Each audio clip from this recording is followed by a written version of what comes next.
성경 말씀 갈라디아서 6장 8절 말씀 한 절 말씀입니다. 제가 봉독하겠습니다.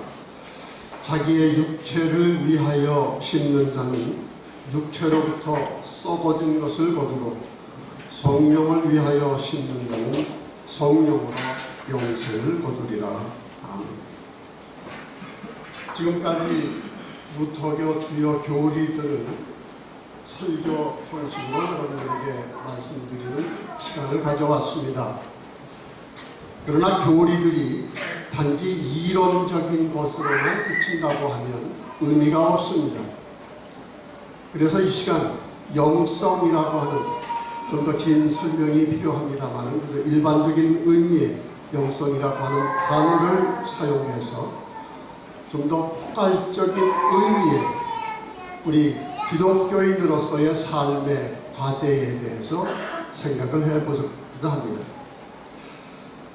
기독교 영성에서 우선 올바른 교리를 안다고 하는 건 매우 중요합니다. 바른 지식이 없는 영성이라고 하는 것은 건전할 수가 없습니다. 그러나 이런 지식은 실천을 위한 안내가 되어야 합니다. 실천이 없는 지식은 쓸모가 없고 때로 해롭기까지 하는 것입니다.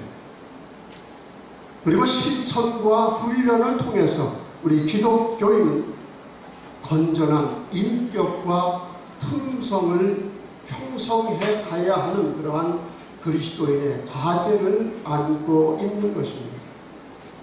신앙이 실천과 성품으로 이어지지 못하는 것, 이것이 한국 기독교의 근본 문제점이라고 말할 수 있을 것입니다. 건전한 기독교 영성은 이렇게 누구나 훈련하고 또 품성으로 승격시키도록 노력을 해야 하지만 동시에 품성이라고 하는 것은 형성되는 것입니다. 사람은 누구를 만나느냐에 따라서 인생이 결정됩니다. 어떤 사람의 영향, 어떤 환경의 영향을 받느냐에 따라서 그 사람의 인격과 인생이 결정된다고 말할 수 있습니다. 좋은 사람 만나는 것이 그렇기 때문에 우리에게 가장 귀중한 축복입니다. 신앙생활에 있어서도 좋은 교회, 이것이 중요한 이유인 것입니다. 교회마다 각 문화라고 하는 것이 형성이 됩니다. 문화를 형성하는 요인들은 많이 있습니다. 교파의 전통, 개교의 역사, 특별히 구성원들의 각각의 성격, 각각의 행동, 그들의 관계가 이 교회의 문화를 형성하게 됩니다. 그러나 이렇게 만든 이 교회의 문화가 여러분의 영성을 형성합니다. 여러분이 만든 것이 여러분을 형성하게 되어 있는 것입니다. 이런 의미에서 우리가 만들고 있는 우리 교회 문화, 이것을 보다 깊이 생각할 필요가 있습니다.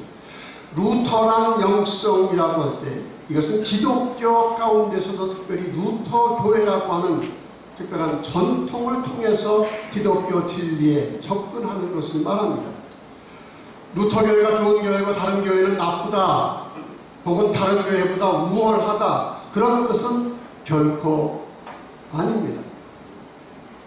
우리 루터 교회에 장점이 있는가 하면 단점이 있고, 이 단점을 다른 교파가 가지고 있는 장점들로 보완할 어떤 그러한 필요도 우리는 가지고 있습니다.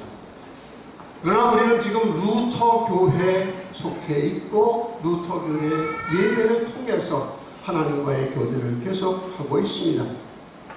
이러한 우리의 현실에서 루터 교회 전통이 가르치는 기독교 영성의 중요한 메시지가 무엇인가, 이것을 우리보다 깊이 생각하고 이것을 중심으로 공동체 그리고 우리의 문화를 아름답게 형성한다고 하는 과제는 우리 신앙 모든 생활에 중요한 의미를 가질 것입니다. 루터교회는 먼저 율법주의를 경계하는 복음주의적 정체성을 가장 중요하게 내세우는 교회입니다. 그리고 이 복음적인 메시지를 객관적인 표준으로 만들기 위해서 500년 전 종교개혁 그 역사 상황 가운데서 중요한 신앙 고백 문서를 만들었습니다. 그리고 지금도 루터교회는 이렇게 신앙 고백 문서의 그 신앙 고백을 중심으로 여기는 신앙 고백주의적 교회라고 얘기를 합니다. 외적으로 가장 드러나는 것은 전통적인 예전이죠. 이 예전을 통해서도 우리는 다른 교회와 구별이 되기도 합니다. 그러나 루터란 영성은 이렇게 외형적인 것만을 가지고 규정하기는 부족합니다. 저는 루터 신학의 가장 중요한 특징, 그리고 루터란 영성에 있어서 가장 풍부한 그런 원천을 역설의 긍정이라고 하는 말에서 찾습니다. 역설의 긍정이라고 하는 것은 서로 대립적인 말, 서로 모순되는 것처럼 들리는 것인데 이 둘을 함께 강조하는 것을 말합니다. 율법을 강조하면 복음이 약화되어야 하는데 우리 루터교회에서는 복음을 강조하기 위해서 율법을 강조해야 한다고 둘을 함께 이야기를 하고 있습니다. 그리스도의 신성과 인성도 마찬가지입니다. 루터교의 성례절 신학은 바로 그리스도의 인성과 신성을 함께 강조하는 바로 그런 신학의 결과입니다. 루터교는 하나님의 은혜를 절대적으로 강조합니다. 그러나 동시에 인간의 책임을 결코 약화시키지 않는 것이 우리 루터란 영성입니다. 보통 우리가 구원을 하나님의 예정에 따른 것이라고 이야기를 합니다. 우리도 그렇게 얘기를 합니다. 그러나 우리는 인간이 멸망하는 것은 인간 자신의 책임이라고 이야기를 하면서 소위 이중 예정론이라고 하는 것을 우리는 받아들이지 않습니다. 논리적으로는 맞지 않습니다. 그러나 이 둘을 놓치면 안 된다. 이 둘을 함께 강조해야 한다라고 하는 것이 바로 루터안의 특징인 것입니다. 많은 것을 말씀드릴 수 있습니다만 이 관점에서 오늘 우리에게 적용이 될 수 있는 그 몇 가지만을 제가 정리해서 말씀드리고자 합니다. 먼저 인간의 책임과 은혜의 관계에 대해서 우리는 좀 더 깊이 생각을 해야 합니다. 인간의 책임을 강조하는 것은 보통 율법주의라고 얘기를 합니다만 좀 협소하게 들리기 때문에 제가 도덕주의라고 하는 말로 바꿔서 사용을 하겠습니다. 인간은 본능적으로 가치를 추구합니다. 가치 있는 존재가 되기를 원합니다. 본능입니다. 그리고 무엇보다도 선한 행동을 통해서 도덕적인 행동을 통해서 나는 가치 있는 존재다라고 하는 것을 드러내기를 원합니다. 잘못된 것 아닙니다. 인간이라고 하면 언제나 선한 것을 추구해야 되고 도덕적인 삶을 살아야 합니다. 우리 기독교 영성에서는 결코 이러한 노력을 가볍게 여기지 않습니다. 그러나 우리 신앙은 이 도덕주의의 한계를 인정하자고 얘기합니다. 우선 우리가 늘 선을 원한다고 하지만 사실 우리는 우리가 원하는 대로 선을 행할 수 있는 그런 도덕적인 의지와 능력이 부족합니다. 사실 더 깊은 데로 들어가면요, 인간의 가장 깊숙이는 선한 것보다는 악한 것이 자리를 잡고 있습니다. 그래서 사람들은 자신의 악함, 자신이 선하게 살지 못하는 것, 노력해도 안 되는 그러한 무능력, 오히려 마음속 깊이 숨어있는 선한 것과 반대되는 이 악을 숨기기 위해서 변명하고 합리화시키고 때로는 속임수로 그것을 가리려고 하는 것이 인간의 노력입니다. 인간은 본성적으로 위선자들입니다. 그래도 인간 본성은 도덕적인 사람이 되어야 한다 이렇게 말하고 있기 때문에 사람들은 거기에 대한 해결책을 찾죠. 먼저 최소한의 도덕적인 법칙을 정합니다. 그리고 그것을 근거로 자기의 도덕성을 증명하려고 합니다. 극단적인 예입니다만 우리 한국 교인들은 술, 담배 안 하면 기독교인으로서 윤리를 만족시키는 것이 되고, 그 대신 이 사회에 나가서 온갖 탐욕과 거짓과 폭력적인 일을 함에도 죄책감을 갖지 않습니다. 그의 반대의 경우는 더 심합니다. 어떤 사람들은 다른 사람들이 따라오지 못할 그런 엄격한 규율을 설정을 했고, 다른 사람들에게 강요를 하고, 자기처럼 그렇게 엄격한 규율을 따르지 않으면 그 사람들을 배제하는 것입니다. 이러한 도덕주의는 자기 자신에게도 이득이 안 되죠. 왜? 교만과 우월감에 빠지기 때문입니다. 무엇보다 이것이 나쁜 것은 이러한 도덕주의는 완전을 추구한다고 하면서 다른 사람들에게 폭력적이 되는 경우가 많이 있는 것입니다. 우리가 은혜를 말하는 것은 이런 위장된 도덕주의에서 우리를 해방시키자고 하는 것이죠. 도덕적으로 우리의 가치를 증명할 필요가 없다. 이미 은혜 가운데서 우리는 하나님께 가치 있는 사람으로 인정을 받은 사람들이다. 세상적인 기준으로 다른 사람을 평가할 것이 아니라 우리가 가치를 인정받은 그 은혜의 시각 가운데서 다른 사람들의 가치도 보자. 이것이 바로 도덕주의의 한계를 넘어선 그러한 은혜의 중요한 의미인 것입니다. 그러나 결코 우리는 도덕적인 노력, 율법적인 실천, 이걸 포기해서는 안 된다라고 하는 것을 기억할 필요가 있습니다. 은혜 받은 사람이라고 하면 이제는 새로운 책임을 갖는 겁니다. 그리고 새로운 책임감을 가지고 이 세상으로 올바로 살려고 노력하는 것입니다. 그리고 그때 발견하는 것은 다시금 내가 죄인이라고 하는 것을 깨닫게 되는 것입니다. 조금이라도 성취하면 교만해지고요, 성취하지 못하면 무능력해요. 인간의 죄성, 이것은 우리의 노력 가운데서 발견되는 것이죠. 은혜만 얘기하면서 가만히 있고서는 이러한 죄됨을 우리는 발견할 수 없는 것입니다. 루터교회에서 율법과 복음을 항상 같이 강조하는 이유가 여기 있습니다. 도덕적인 노력이 중지되면 우리는 죄인이라고 하는 걸 알지 못합니다. 은혜의 필요성을 깨닫지 못하게 된다고 하는 것입니다. 죄인이 되어야 합니다. 이것은 도덕적인 노력, 최선을 다할 때 느끼는 것이지, 그저 습관적으로 나는 죄인이다 라고 하는 그러한 고백이 아닌 것입니다. 바로 이러한 이 두 역설의 관계를 가장 극적으로 설명해주는 루터의 표현이 그리스도인은 동시에 의인이며 동시에 죄인이다 라고 하는 그러한 표현입니다.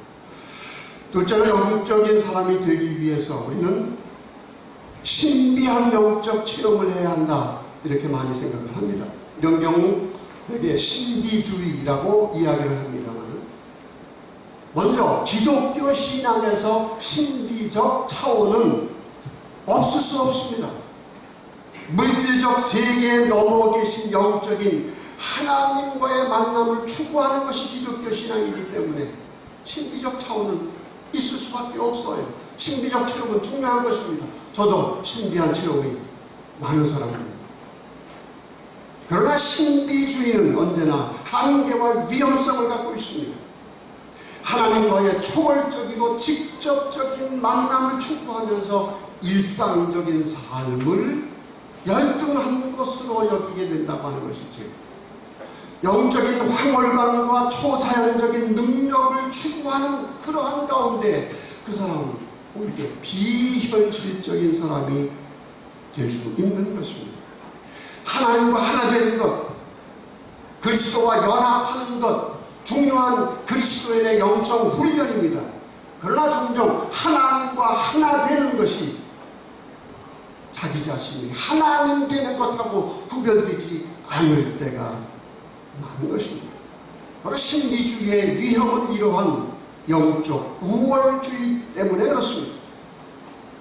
교회에서 혼란을 야기하는 많은 경우가 바로 이러한 영적 우월주의 때문에 일어나는 것입니다. 하나님은 세상을 창조하신 분이십니다. 하나님이 창조하신 세계에서 아침이면 어김없이 해가 뜨고 어김없이 해가 지는 것, 이것이 하나님이 살아계신 증거인 것입니다. 급하시면 가끔 하나님은 기적을 통해서도 병을 고쳐주시지만은 병원과 의사들을 통해서 보다 폭넓게 일반적으로 병을 고쳐주시는 그 하나님이 우리에게 훨씬 가까이 계신 하나님이신 것입니다. 그분을 봐야 한다고 하는 것이죠. 하나님은 우리의 영적인 만족감을 채워주시기 위해서 존재하는 분이 아닙니다. 그분은 창조의 하나님이시고요. 더군다나 그분은 우리를 만나시기 위해서 육을 입고 이 땅에 오신 분이신 것입니다. 그리고 그 성육은 인간적인 말씀, 활짝, 그리고 성례전, 우리 성도들의 만남을 통해서 우리의 일상적인 삶 가운데서 지금도 계속되고 있는 것입니다. 하나님 만나는 체험을 하시길 바랍니다. 그러나 그렇게 만난 하나님, 우리 사람들 가운데서 다시 발견할 수 있는 보다 성숙한 신앙의 눈을 갖기를 바랍니다. 물론 개인적인 체험이라고 하는 것은 우리 신앙에 있어서 중요한 의미를 갖습니다. 루터의 신학을 체험의 신학이라고도 이야기를 합니다. 중세 교회에서는 미사에 참석하기만 하면 복을 받는다 얘기를 했습니다. 루터는 은혜에 대해서 개인의 인격적인 믿음에 응답이 없다고 하면 아무런 소용이 없다고 얘기를 했습니다. 개인적인 체험적인 그러한 신앙 고백이 있어야 한다고 하는 이야기죠. 십자가 신학도 일종의 체험의 신학입니다. 우리의 실제적 십자가 가운데서 실제로 십자가에 달린 그리스도를 우리는 만날 수 있다고 하는 것입니다. 그러나 이러한 체험주의, 이것은 한계를 가지고 있습니다. 믿음이라고 하는 것은 우리의 주관적인 체험을 넘어서 있는 것입니다. 물론 체험과 감정을 무시하는 것은 아니지만은 우리의 감정을 기초로 해서 하나님과의 거리를 계산하게 될 때 우리의 신앙은 변덕스러울 수밖에, 불안정할 수밖에 없는 것입니다. 우리는 체험을 가볍게 여기지는 않습니다. 체험적 신앙이 되어야 합니다. 그러나 인간적 감정과 체험의 한계를 넘어선 더 높은 체험을 믿음 가운데서 할 수 있어야 한다라고 하는 것입니다. 그래서 인간적인 체험을 넘어선 믿음 안에서 새로이 갖게 되는 그러한 체험을 추구하는 것이 바로 루터란 영성에서 강조하는 것입니다. 다음에 강조하고 싶은 것이 이성 혹은 지성과 믿음과 관련된 이야기입니다. 선교 초기부터 문제가 되어온 한국 개신교의 가장 큰 문제점은 반지성주의입니다. 성경은 이성적으로 따지고 의심할 것이 아니라 무조건 믿어야 한다라고 하는 겁니다. 그러나 기독교는 반지성주의적일 수가 없습니다. 루터의 정통은 특별히 반지성주의를 용납하지 않습니다. 인간의 삶에 있어서 이상은 매우 중요한 것이고 지성은 인간에게 있어서 의심할 바 없이 가장 중요한 가치입니다. 인간은 생각하기 때문에 인간입니다. 지적인 추구가 인간의 본성입니다. 진리를 알아야 합니다. 참된 것을 알아야 합니다. 올바로 알아야 합니다. 더욱더 많이 알아야 합니다. 이것 과제는 하나님이 부르시는 그날까지 계속되어야 하는 것입니다.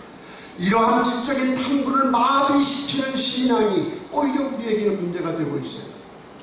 성숙한 사회가 난 오늘날 우리 사회에서 교회가 따돌림을 받는 것은 기독교 신앙 이름으로 반지성주의적인 것을 우리에게 가르치기 때문입니다.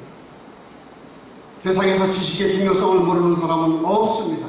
그러나 우리가 추구해야 될, 더군다나 믿음 안에서 추구해야 할 지성, 이성은 어떤 것인지 좀 더 깊이 생각을 해야 합니다. 누구나 공부해야죠.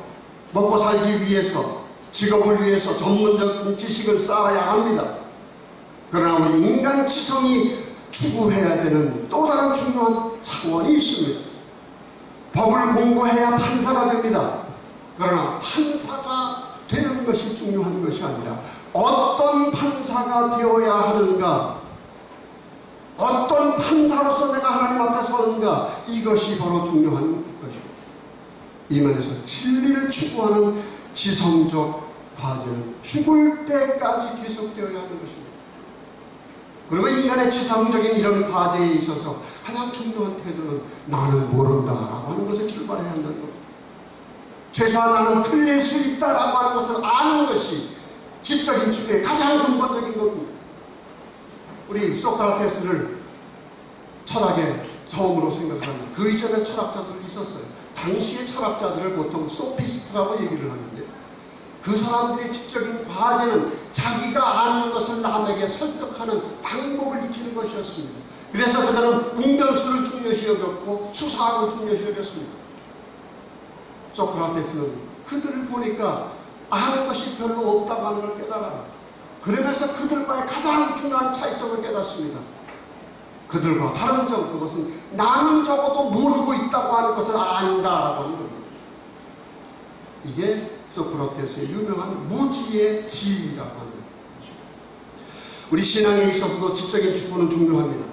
루터가 율법이라고 말할 때 그 율법의 개념에는 이성적인 영역, 과학의 영역, 철학의 영역, 법의 영역이 다 포함되어 있습니다. 그래서 다른 교파와 달리 루터교 신학은 다른 학문들, 철학, 과학, 역사, 사회학, 이런 다른 학문과의 교류를 상당히 강조를 합니다. 물론 이성, 지성은 우리에게 구원을 가져다 주지 못합니다. 우리에게 구원을 가져다 주는 것은 오직 믿음입니다. 그러나 믿음을 얻었다고 해서 우리는 세상을 떠나 사는 거 아닙니다. 믿음을 가지고 산다 하더라도 이성과 지성이 중요한 역할을 하는 이 상간의 사회 상간의 범위가 우리에게는 훨씬 크고 중요한 의미로 다가오는 것입니다. 믿음으로 얻은 새로운 구원의 지식은 이제 이성의 영역, 지성의 영역에 새로운 관점을 제공해주고 있어요. 철학 자체도 나는 모른다, 나는 모르는 것을 안다, 이렇게 얘기를 하지만은 믿음 가운데서 진리를 추구하는 사람들은 언제나 나는 모르고 있었구나, 나는 모른다, 하나님 나에게 알려주십시오, 이런 끊임없는 지식을 추구하는 것입니다. 루터는 지성이 아니라 이성이 아니라 믿음으로 깨닫게 된 구원에 관한 진리 그 자체도 지성적인 성격을 갖는 것이다, 이렇게까지 강조하는 것이 루터입니다. 기독교 신앙은 결코 지성적인 추구를 포기하라고 말하지 않습니다. 보다 많은 지식, 옳고 바른 지식을 추구해야 합니다. 중요한 것은 그 한계를 깨달아야 한다고 하는 겁니다. 여러분, 무지라고 하는 것은 위험하고 무서운 겁니다. 무지는 단지 모르는 상태가 아닙니다. 자기가 옳다고 생각하는 그 고집 때문에 그 이상을 알려고 하지 않은 고집이 우리의 무지인 겁니다. 지식을 통해서 우리는 구분하고 분류할 줄 압니다. 기독교인들은 히틀러 시대에 유대인들을, 그리스도인을 죽인 사람들이라고 해서 그렇게 분류해서 수백만 명을 죽였습니다. 그들 가운데 사울이 있었고 베냐민이 있었고 사무엘이 있었습니다.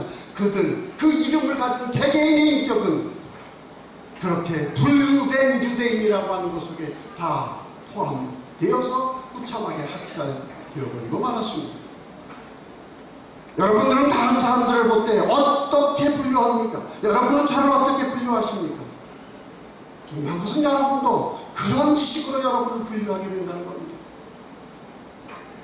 과연 여러분이 다른 사람을 압니까? 아니면 여러분이 여러분 자신을 압니까? 예수님은 그래서 판단하지 말라고 한 것이었고, 믿음 안에서 우리는 다른 사람을 아는 것을 필요할 때 모든 지식에 있어서 끊임없이 모른다고 하는 한계를 알고 믿음으로 그것을 넘어설 수 있어야 하는 것입니다. 예수님은 진리로 이 땅에 오셨습니다. 그러나 예수님을 십자가에 못 박은 사람들은 당시 최고의 지성인들이었습니다. 지금도 지성의 이름으로 반복되는 이런 폭력의 현상을 우리는 목격할 수 있는 것입니다. 마지막으로 우리 루터교에서 강조하는 신앙 고백주의라고 하는 것에 좀 의미를 좀 말씀드리고자 합니다. 기독교 신앙에 있어서 신앙 고백은 핵심적인 겁니다. 구약 성경은 이스라엘의 신앙 고백입니다. 신약성경은 초대교회 공동체의 신앙 고백입니다. 종교개혁 신앙 고백의 문서들은 500년 전 복음을 다시 회복한 고백을 담고 있습니다. 성경은 하늘에서 갑자기 떨어진 책이 아니라 역사적인 신앙 고백들이고, 그러한 신앙 고백으로서 오늘 우리에게 살아있는 힘을 가지고 있는 것입니다. 그러나 가끔 우리 기독교 신앙에서 과거로 돌아가는 때가 있어요. 과거에 머물 때가 많이 있습니다. 옛날 이스라엘 역사 이것만을 우리는 구약에서 읽습니다. 더 심한 것은 수천 년 전에 쓰여진 그 구약의 문자를 가지고 우주의 창조를 설명하려고 하고 있습니다. 고대 이스라엘 사회 환경에 주어진 율법, 그 문자적으로 그것을 받아들여서 그걸 적용하는 것을 기독교 신앙이라고 생각하는 그런 경우도 있습니다. 현대인들에게 성경이 골동품으로 취급받는 것은 바로 이러한 우리들 때문에 그런 것입니다. 초대교회로 돌아가자, 종교교회 시대로 돌아가자. 저도 가끔 이런 얘기합니다. 의미 있는 구호입니다. 그러나 2000년 전 세계와 500년 전 사회는 지금의 사회와는 다릅니다. 그때의 신앙 고백에서 우리는 우리가 해야 할 신앙 고백을 읽어야 하는 것입니다. 그때 역사했던 그 성령의 역사가 우리에게 어떤 방식으로, 우리의 어떤 신앙 고백 형식으로 살아있는 그런 역사가 될 수 있는 것입니다. 이것을 살피는 것이 성경 읽기고 교리를 해석하는 것이고 신앙 고백서를 읽는 관점인 것입니다. 실천적인 말씀을 제안합니다. 성경과 신앙 고백의 관점에서 우리의 삶의 현장과 사회 현상과 역사를 비판적으로 볼 수 있는 신앙의 눈을 가져야 합니다. 신앙 가운데서는 그 어떠한 우상과 그 어떠한 절대화도 우리는 부인을 해야 합니다. 그리고 중요한 것은 우리 같은 평범한 사람들도 하나님이 주관하시는 이 역사 가운데 중요한 몫을 담당하도록 선택을 받았다고 하는 겁니다. 역사는 영리 움직이는 게 아닙니다. 지도자들, 이들이 역사의 주인공이 아닙니다. 하나님이 역사의 주인공이신데, 하나님이 역사를 움직이시는 방법은 우리 같은 사람을 선택해서 우리의 살아있는 신앙 고백을 통해서 이 역사에 파란 빛을 비춰주기를 원한다고 하는 것입니다. 역사 밖에 앉아서 역사를 구경하며 역사에 대해 조롱할 수 있는, 웃을 수 있는 그러한 한가한 자리로 부름받은 그리스도인은 아무도 없습니다. 그러한 자리로 여러분을 선택한 하나님이 아니십니다. 여러분은 지금 역사 가운데서, 우리의 삶의 현장 가운데서 개인적인 그리스도와의 만남에 근거한 우리의 신앙 고백으로 하나님의 살아계심을 이야기해야 되고, 이 시대의 어둠의 빛을 던져줄 수 있는 개개인이 되어야 한다는 얘기입니다. 고민을 좁혀 말씀드립니다. 올해 중앙교회는 50주년을 지냈습니다. 50년이란 짧지 않은 역사를 기록을 해왔습니다. 우리는 그 역사에 어떤 몫을 담당해왔습니다. 올해 한국무토교회는 60주년을 맞이했습니다. 지금 여러가지 떠들썩한 그러한 행사 준비하고 있습니다. 물론 의미 있는 일입니다. 그러나 지금까지 우리 60년 한국무토교회의 역사를 여러분들은 어떻게 보시고 있습니까? 그리고 그 속에서 나의 몫은 어떠한 것이어야 했고, 이제 하나님이 우리를 새롭게 부르신다고 한다면 우리의 몫은 어떠한 것이어야 합니까? 물론 목회자들 힘이 큽니다. 목회자들마다 저부터 그렇습니다. 섬김을 위해서 도움을 받는다, 조언이 된다고 해서 왔는 안수받고 나면 그저 한 자리 어떻게 차지할까? 명예, 이익 누리는 어떤 그런 것에만 몰두해 있던 우리 목회자들이 그래왔던 거예요. 우리는 인정해. 저부터 이런 비난에서, 이런 역사에 대한 책임에 대해서 떳떳하지 못합니다. 제가 말씀드리고자 하는 것은 저를 포함해 이제는 새로운 역사의 의식을 가져야 되지 않느냐라고 하는 것입니다. 구약의 신앙 고백, 신약의 신앙 고백, 무토교회가 사랑하는 그 500년 전 신앙 고백, 그 옛날 이야기만 읽고 감동할 것이 아니라, 그것에 대한 지식을 자랑할 것이 아니라, 그 고백의 용기, 정신을 오늘날 우리의 현장에서, 우리의 역사에서 되살려야 하는 것이 개개인 신앙인들의 소명이라고 하는 것입니다. 특별히 이 나라, 이 사회, 이 나라 역사에 대해서도 우리는 같은 책임을 가져야 합니다. 우리는 우리의 현실을 도피하기 위해서, 책임을 회피하기 위해서 옛날 성경으로 돌아갈 것이 아닙니다. 성경을 오늘날 우리의 구체적인 역사 현실에서 살아있는 말씀으로 만들어야 됩니다. 그것은 바로 우리의 개개인의 신앙, 고백으로 되어진다고 하는 그런 것입니다. 애매한 말씀일 수밖에 없습니다만 여러분 각자의 구체적인 성령의 인도하심이 있기를 바랍니다. 마지막 마무리 말씀을 루터 신학의 핵심은 믿음으로 어렵게 된다라고 하는 복음의 메시지로 매듭짓고자 합니다. 이 복음을 저는 다음과 같은 권고의 말씀으로 해석합니다. 첫째는 교만하지 말라는 겁니다. 칭의의 복음 언제나 우리에게 말합니다. 교만하지 마라. 두 번째는 회개하라는 겁니다. 사람은 죄를 지어서 멸망하는 것이 아니라 돌아보지 않아서, 자기 성찰이 없어서, 회개하지 않아서, 돌이키지 않아서 망하는 겁니다. 언제나 칭의의 복음은 우리에게 말합니다. 회개하라. 세 번째는요, 제일 중요한 거죠. 죄사함을 믿어야 한다는 겁니다. 이 말을 갖고 말하면 삶을 포기하지 말라는 이야기입니다. 우리는 포기할지 모르지만 거듭된 실패 가운데서 이 삶의 환경이 너무나 어렵기 때문에 우리는 포기할 수밖에 없다고 생각할지 모르지만 하나님은 우리를 포기하지 않는다라고 하는 것을 우리는 복음의 메시지 가운데서 다시금 발견해야 합니다. 교만을 버려야 합니다. 늘 회개해야 합니다. 그리고 여러분의 삶을 그리스도 안에서 포기하지 마시기를 바랍니다. 지금까지 여러분의 신앙이 앉아있었던 그런 신앙이라고 한다면 이제 일어나 앞을 향해 새로운 발걸음을 딛는 그런 진지한 그리스도의 삶이 되기를 바랍니다. 그리하여 모든 지각에 뛰어난 하나님의 평강, 우리 주 예수 그리스도 안에서 여러분의 마음과 생각을 지키실 것입니다. 아멘.